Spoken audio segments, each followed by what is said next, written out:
With Google having now made the Nik plugins free, I thought I'd share with you a technique I've been using for a number of years, using the tonal contrast component of Color Efex Pro 4 to optimize backgrounds and subjects in bird photos. I've written blogs on this a number of times in the past, and if you're interested you can go through to my website and search under Nik for some before and after examples. Today we'll run through editing this image of a New Zealand falcon recently photographed at Enderby Island. The raw file is just processed in Lightroom to create a relatively low contrast file that's brought through into Photoshop. The first step is to launch Filters Nik Collection Color Efex Pro 4.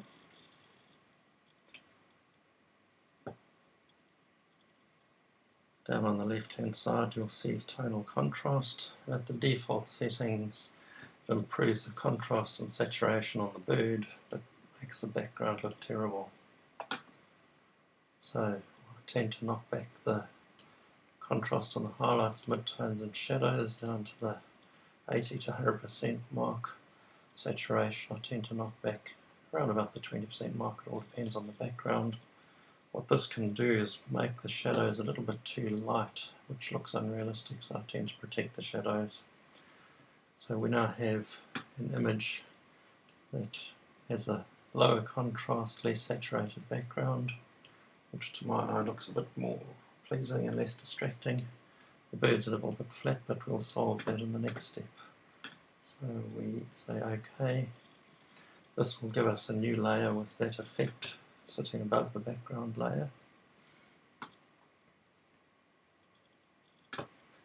And we now need to add a layer mask and paint in black over the bird to conceal that low contrast effect from the bird. So now paint in black on the layer mask and you can see the colours and contrast of the bird return to how it was when it arrived from Lightroom. You can do this very precisely, but for the purposes of this demonstration I'll just roughly mask it from the foreground elements.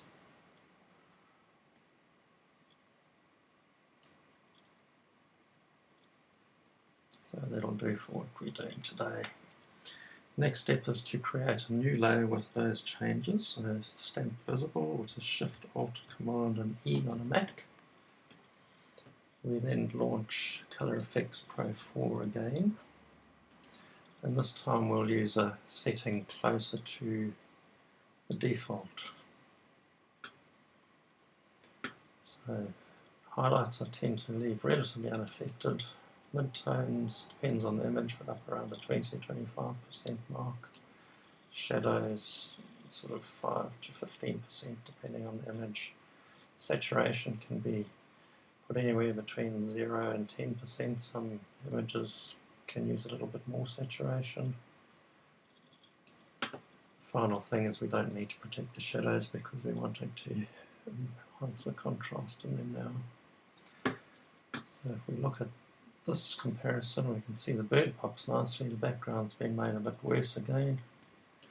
So we'll apply this to the next layer.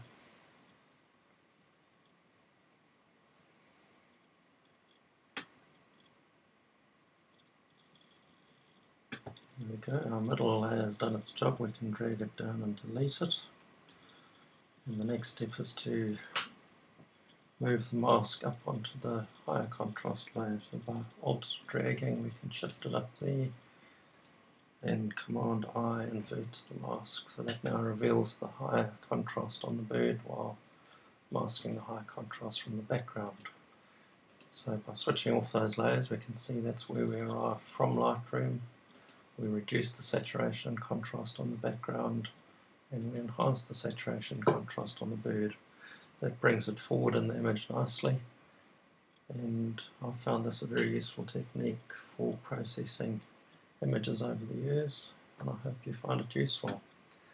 As I say, it's been written about on my blog previously, and you're welcome to search the either wildlife.co.nz or tonywhitehead.com to search under Nik, and you will have some before and after examples. Thanks for watching, and I hope you enjoy it.